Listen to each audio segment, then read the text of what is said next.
Good morning students. Apex college Makrana की online classes में आप सभी छात्र छात्राओं का हार्दिक स्वागत है, अभिनंदन है। हमने कल किसी बीम के लिए जिसका वेट खुद का डब्लू हो, क्या हो, जिसका खुद का वेट डब्लू हो तथा वह वेट यदि किसी मिड पॉइंट पर लग रहा हो तो हमने उस बीम के लिए जो जी का मान निकाला। उसके बाद एक सिलेंडर या किसी वायर के लिए क्या निकाला, टॉर्जन। कैसे, यदि इस वायर का एक सिरे को पकड़ लिया जाए तथा दूसरे सिरे को इस प्रकार से मरोड़ा जाए तो इसमें क्या होगा, टॉर्जन पैदा होगा। उसकी वैल्यू कैलकुलेट की और हमारे इस यूनिट इलास्टिसिटी का एक लास्ट टॉपिक है experimental determination of various constants, various coefficient. जैसे कि हमने सिग्मा की वैल्यू निकालनी है, यंग्स मॉडुलस की वैल्यू निकालनी है, हम उनका एक्सपेरिमेंटल कैलकुलेशन करेंगे। उसके लिए सबसे पहले हमारा टॉपिक है कि बंकन विधि से y का मान ज्ञात करना। क्या बंकन विधि से यंग्स मॉडुलस का मान ज्ञात करना। सबसे पहले हम क्या करेंगे, एक सेटअप है, इसमें क्या है, एक कोई बीम है ए बी, एक कोई बीम ए बी है जिस पर कोई वेट लटका हुआ है डब्ल्यू। कोई एक बीम ए बी है, उसके मध्य में कोई वेट लटका हुआ है डब्ल्यू। जिस बीम पर उसको एक हैंगर के थ्रू लटकाया गया है, यदि उस हैंगर पर यदि जो हैंगर है, यह हैंगर है यहाँ पर, यह जो आपको दिखाई दे रहा है गोलाई मापी। जो गोलाई मापी है, गोलाई मापी को यदि हम एस से रिप्रेजेंट करें, यदि गोलाई मापी की जो मध्य की टांग है, जो गोलाई मापी की जो मिड पॉइंट है अर्थात जो मिड लेग है, हमने उसको क्या किया, इस पॉइंट पर रखा। इस पॉइंट पर रखते हैं तो यहाँ पर जैसे ही ये इसको टच करती हैं, टच करने पर यहाँ पर एक पोटेंशियल क्रिएट होता है। क्या क्रिएट होता है, पोटेंशियल क्रिएट। हमने एक वोल्टेज को उस पर, आप जैसे कि 1.5 वोल्ट का एक सेल होता है तो यहाँ पर एक वोल्टेज है। जैसे ही किसी चीज़ में करंट का डिफ्लेक्शन होगा तो वह किसमें शो होगा, गैल्वेनोमीटर में। किसी भी करंट में चेंज होगा, करंट का डिफ्लेक्शन होगा तो गैल्वेनोमीटर में शो होगा। जैसे ही गैल्वेनोमीटर है उसका दूसरा सिरा उस रोड के या उस बीम के किसी अन्य पॉइंट से लगा होगा। जैसे जैसे हम वैल्यूज इसको हम चेंजेस करते जाते हैं, हम रीडिंग निकालते जाते हैं, जो हमारे पास एक स्लोप आएगी। क्या आएगी, स्लोप आएगी। उसके माध्यम से हम यंग्स मॉडुलस की वैल्यू को ज्ञात कर सकेंगे। हमें पता है कि जो भी बीम है उसके लिए प्रत्येक वेट के लिए हम अवगमन ज्ञात करके भार बढ़ाते हुए कम करते हुए किसी निश्चित भार के लिए हम क्या करेंगे, वेट को वेरी कर सकते हैं, वेट को हम इंक्रीज कर सकते हैं, वेट को हम डिक्रीज कर सकते हैं। तो उसके लिए हम एक ग्राफ ड्रॉ करेंगे किस किस के बीच में, mg तथा डिफॉर्मेशन के बीच में। इसके बीच में यदि हम mg, ये क्या है, mg ये क्या है, डिफॉर्मेशन। यदि मैं mg और डिफॉर्मेशन मतलब उसमें बीम में कितना लेंथ में आया, यदि मैं उसके बीच में एक ग्राफ ड्रॉ करना चाहूँ तो वह किसी पॉइंट पर, हमें पता है इसका स्लोप क्या होगा, y/x। क्या होगा, y/x क्या होगा, y/x। आप इस प्रकार लो या इस प्रकार से लो, बात दोनों में सेम सी। अर्थात यदि मैं इस पॉइंट के लिए, यदि मैं किसी एक निश्चित पॉइंट के लिए, इसके लिए जो डिफॉर्मेशन है यह कितना है, यदि इसकी वैल्यू क्या हो, mg, क्या हो mg, यह डेल हो, क्या हो, डेल हो, तो यंग्स मॉडुलस क्या होता है, यंग्स मॉडुलस जो ढाल है, जो हमारा स्लोप है, ये एंगल थीटा है। थीटा इक्वल टू क्या होता है, y/x। क्या होता है, y/x। y/x की वैल्यू क्या है, यहाँ पर y क्या है, थीटा इक्वल टू क्या होता है, वाई बाई एक्स। वाई क्या है, डिफॉर्मेशन अपॉन एम जी, क्या डिफॉर्मेशन अपॉन एम जी। जो स्लोप है वह क्या दे रहा है, आपको डिफॉर्मेशन अपॉन एम जी की वैल्यू दे रहा है। अतः हमें पता है कि यंग्स मॉडुलस क्या होता है, किसी भी यंग्स मॉडुलस की वैल्यू क्या होती है, B D cube by I G की वैल्यू क्या होती है, आई जी की वैल्यू किसी भी बीम के लिए क्या होती है, रेक्टेंगुलर बीम के लिए बी डी क्यूब बाई 12 क्या होती है, बी डी क्यूब बाई 12। और हमें पता है कि जो यंग्स मॉडुलस है y इक्वल टू क्या होगा, M G into L cube, M G into L cube into 4, M G into L cube into 4 B D cube into del. Del क्या है, डिफॉर्मेशन है, वहाँ जो चौड़ाई क्या है b है, चौड़ाई क्या है b है, और जो मोटाई है वह d है। क्या है, जो चौड़ाई क्या है, ये है चौड़ाई, क्या है चौड़ाई, और जो d है वह क्या है, मोटाई। हम इनको वर्नियर कैलिपर से, कोई भी रोड है उसकी हम वर्नियर कैलिपर से क्या कर सकते हैं, उसकी मोटाई और चौड़ाई दोनों ज्ञात कर सकते हैं। मोटाई कितने आ रही है, वर्नियर कैलिपर स्क्वायर लेंगे, उसका लीस्ट काउंट निकालेंगे। एक मैं चीज बता दूं आपको, लीस्ट काउंट, लीस्ट काउंट, जैसे कि लीस्ट काउंट क्या चीज है, आपको एक्सपेरिमेंट में हर जगह सुनने को मिलता है, the minimum value which can be measured by in apparatus. किसी अपरेटस के द्वारा, किसी अपरेटस के द्वारा मिनिमम, किसी अपरेटस के द्वारा मिनिमम कितनी रीडिंग कैलकुलेट की जा सकती है, वह उसके लिए क्या है, लीस्ट काउंट। जैसे ये 30 सेंटीमीटर की स्केल है, क्या है 30 सेंटीमीटर की स्केल, इसमें मैं कितना मिनिमम मेजर कर सकता हूँ, 1 mm। कितना, 1 mm, क्योंकि मुझे पता है कि यदि मैं इसमें 1 mm मेजर कर सकता हूँ, क्योंकि 10 mm बराबर कितना होता है, 1 सेंटीमीटर। ये वो स्केल है, 1 2 3 4 5 3 4 5, ये क्या है 0, ये क्या है 1 सेंटीमीटर, क्या है 1 सेंटीमीटर, ये क्या है 1 mm, ये क्या है 1 mm। मैं इससे कितना मेजर कर सकता हूँ, 1 mm। तो इसके लिए लीस्ट काउंट क्या होगा, 1 mm, क्या होगा 1 mm। हम नेक्स्ट एक्सपेरिमेंट पढ़ते हैं। हमने इसके लिए जो y का मान है वह क्या, M G L cube by 4 B D cube into deformation, क्या डिफॉर्मेशन। जो हमारे पास c, यहाँ पर यदि मैं पॉइंट c और a लिखूं तो कोई दिक्कत नहीं होनी चाहिए, अर्थात जिसको जो ये अपरेटस है गोलकर मापी, इससे क्या होगा कि इससे हम वैल्यू को, जो वेट है उसको क्या करते हैं, बढ़ा सकते हैं, घटा सकते हैं, और इसकी 2-3 रीडिंग लेंगे तो जो एवरेज चीजें आएगी हम उससे, थीटा क्या होता है y बाई एक्स, इससे हम डिफॉर्मेशन निकाल सकते हैं। इस चीज का स्लोप है वह क्या होगा, del by M G. Young's modulus की वैल्यू क्या होती है, M G L cube by 4 B D cube into deformation. हम अब निकालेंगे सरल उपकरण से यंग्स मॉडुलस, हम elastic modulus, Young's eta and sigma की वैल्यू निकालेंगे। किसकी, Young's modulus, eta and sigma की वैल्यू। जो एक आपके साइंटिस्ट हैं, उन्होंने एक एक्सपेरिमेंट बताया, उससे हम इनकी वैल्यूज को फाइंड आउट करने की कोशिश करेंगे। उसके लिए हमने एक सेटअप तैयार किया है, क्या है, दो कोई भी ए बी और सी डी पूर्णतया एक समान या तो लेंगे रेक्टेंगल, या जो ए बी और सी डी है तो है क्या है, या तो रेक्टेंगुलर है या कोई भी सर्कुलर दो बीम ले लेते हैं। यदि दोनों सर्कुलर बीम का एरिया ऑफ क्रॉस सेक्शन क्या होना चाहिए, सेम यूनिफॉर्म होना चाहिए।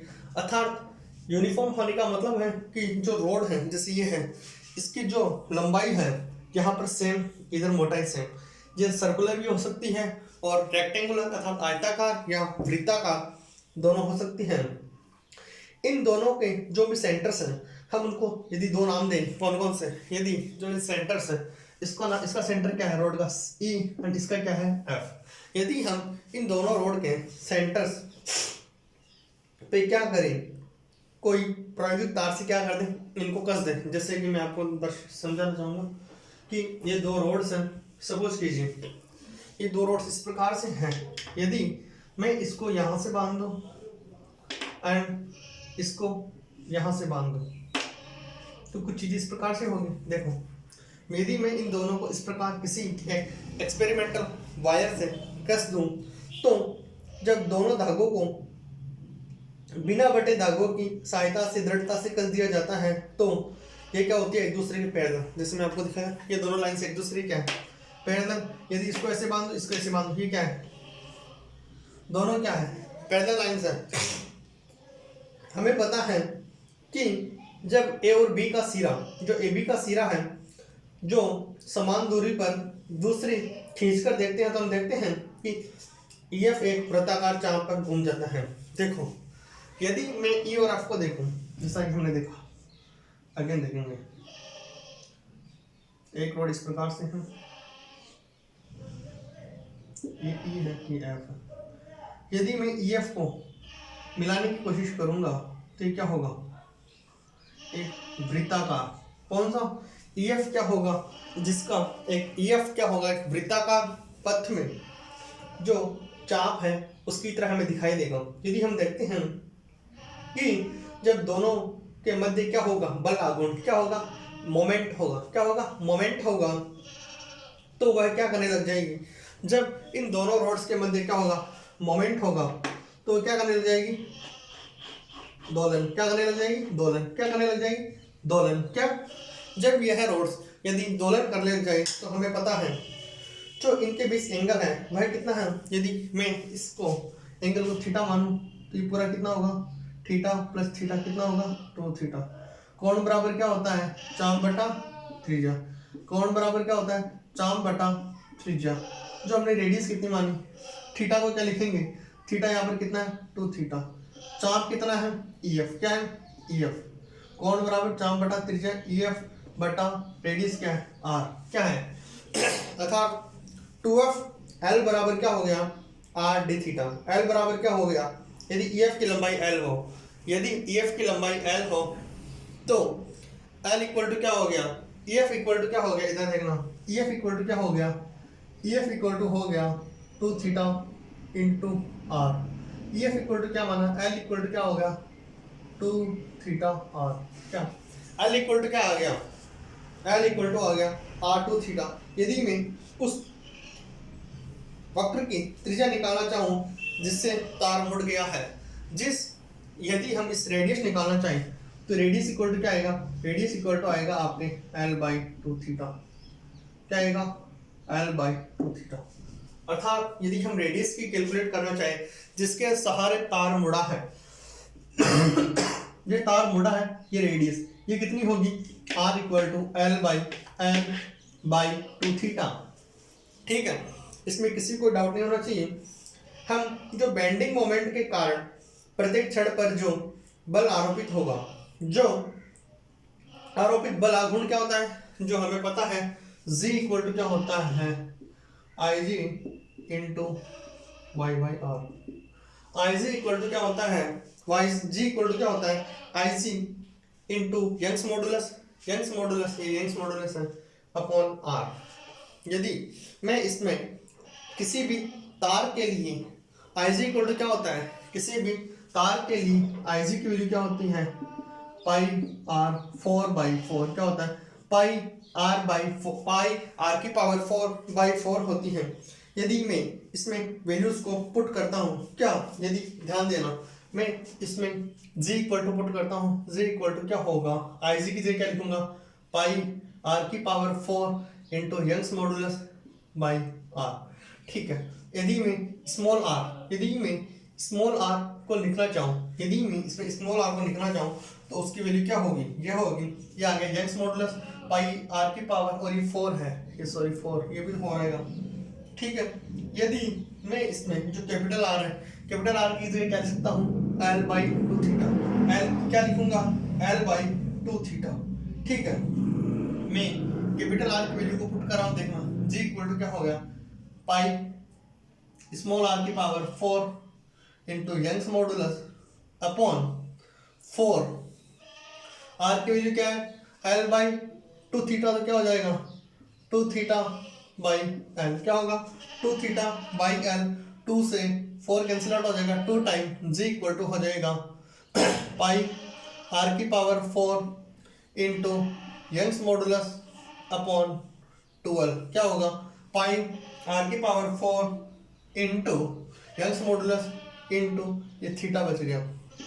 जो बेंडिंग मोमेंट आएगा वह क्या आएगा, पाई आर की power 4 Young's modulus into theta by 12। हमें पता है कि जो बल युग्म होंगे वो क्या होंगे, पेयर में लगेंगे। जो युग्म होगा बल युग्म द्वारा एक एंगुलर मोमेंटम होगा। एंगुलर मोमेंटम क्या हो, एंगुलर मोमेंटम का यदि हम क्या लिखेंगे, डी स्क्वायर थीटा, क्या D square theta by D T square, क्या D square theta by D T square. यदि में D square theta by D T square है और किसी भी एक जो आई है उसके लिए जो भी यदि वह है आई क्या है, जो उसके जड़त्व आघूर्ण है, मोमेंट ऑफ इनर्शिया आई क्या है, मैं लिख देता हूं यहां पर, इसको रफ करते हैं। आई इक्वल टू क्या है, आई इक्वल टू है मोमेंट ऑफ इनर्शिया अर्थात जड़त्व आघूर्ण। जो जड़त्व आघूर्ण है, जड़त्व आघूर्ण, तो जड़त्व आघूर्ण यदि हम उसको आई से रिप्रेजेंट करते हैं तो into I into D square theta by D T square किसके बराबर होगा, जी के बराबर। किसके बराबर होगा, जी के बराबर। मैं लिखता हूं आई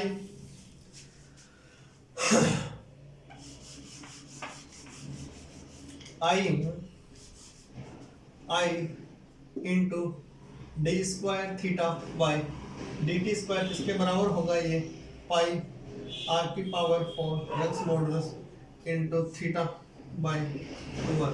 यदि मैं इसको एक बार विद रेस्पेक्ट टू, यदि मैं इसको एक बार डिफरेंशिएट करूं, अर्थात मैं यदि आई की वैल्यू निकालना चाहूं या D square theta by D T square की वैल्यू निकाल लीजिए। D square theta by D T square की वैल्यू क्या आएगी, पाई आर की power 4 Young's modulus theta by 2l I, क्या आएगा 2l आई। यदि मैं D theta by D L निकालना चाहूँ अर्थात इसका इंटीग्रेशन करना चाहूँ तो ये थीटा इक्वल टू क्या हो जाएगा, थीटा स्क्वायर बाई 2। यदि मैं डी थीटा बाई डी निकालना चाहूँ, और हमें यह भी पता है कि कोई भी कोणीय त्वरण कोणीय विस्थापन के क्या होता है, समानुपात हो। टी इक्वल टू क्या होता है, टी इक्वल टू होता है 2 pi under root L by G. T equal to क्या होता है 2 pi under root I by G. हमें पता है कि जो कोई भी कोणीय त्वरण है वह कोणीय विस्थापन के क्या होता है, समानुपाती। यदि मैं T1 को लिखूंगा तो क्या होगा, T equal to 2 pi under root I G by I, क्या जी बाई आई। तो मैं लिखूंगा 2 I L by pi R की पावर 4 यंग्स मॉडुलस थीटा। ठीक है। यदि मैं इसमें जो कांस्टेंट टर्म्स है कौन कौन सी, पाई आर की पावर 4 इंटू, यदि ये थीटा को मैं क्या करूं, हमें पता है T1 इक्वल टू क्या का 2 पाई 2 आई एल बटा पाई आर की पावर 4 इंटू यंग्स मॉडुलस। तो जब यहाँ पर यह वाई क्या है, वाई बराबर है 8 pi L I by T1 square into R की पावर 4। यदि मैं इसका स्क्वायर करूं, ध्यान देना, यदि मैं इसका स्क्वायर करूं तो क्या हो जाएगा, T1 स्क्वायर इक्वल टू, यदि इसका भी स्क्वायर करूंगा तो क्या हो जाएगा 2 2 या 2 का स्क्वायर 4 4 2 या 8 8 pi square I L by pi square R की power 4 Young's. Y equal to क्या हो जाएगा 8 पाई जो पाई वाली टर्म्स में पाई रहेगी, क्या रहेगी 8 pi L I by T1 का स्क्वायर इंटू आर की पावर 4। अर्थात हम इससे यंग्स मॉडुलस की वैल्यू निकाल सकते हैं। यदि हम अगला एक्सपेरिमेंट है, यदि इस एक्सपेरिमेंट में यदि कोई छड़ आयताकार हो, क्या हो आयताकार, तो उसके लिए यदि कोई छड़ आयताकार हो तो उसके लिए जो वैल्यूज आएगी किसकी, आयताकार के लिए m इक्वल टू क्या होता है, l इक्वल टू क्या होता है अनुप्रस्थ काट हो तो I equal to moment of inertia. यदि यह रोड कैसी थी, यदि तार था जो भी था, लेकिन अब हमें यदि आयताकार है तो क्या होता है उसका m इक्वल टू क्या होता है, I इक्वल टू क्या होता है m into B square plus D square by 12। क्या होता है m into B square plus D square by 12। यदि मैं इसके लिए आई निकालना चाहूँ तो क्या हो जाएगा, एम आर की power 4 into L square by 12। हमें पता है टी इक्वल टू क्या होता है, 2 pi under root I by सी।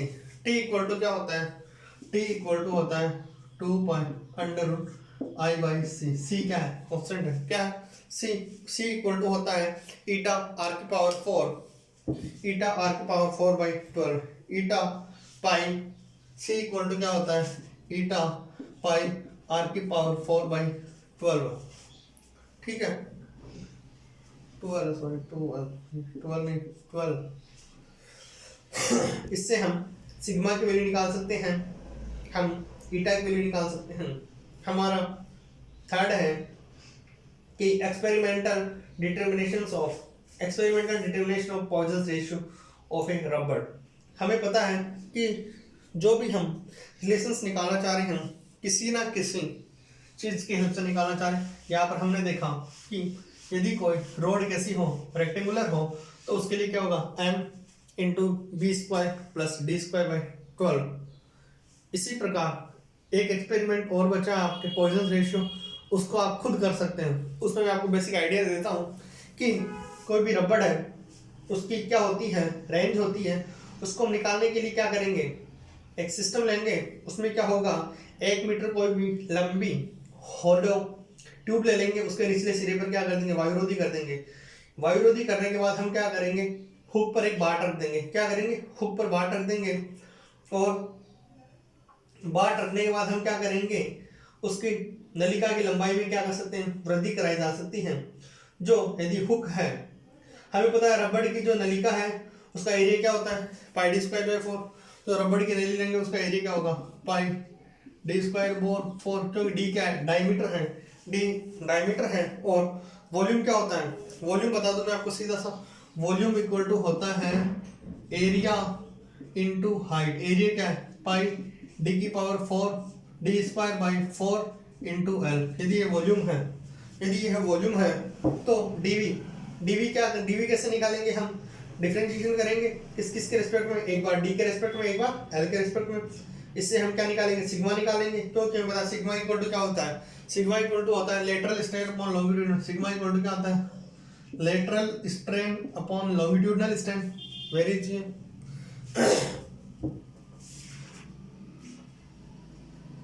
इसमें आपके एक एक्सपेरिमेंटल कल उसको करेंगे और इसको कंप्लीट करेंगे।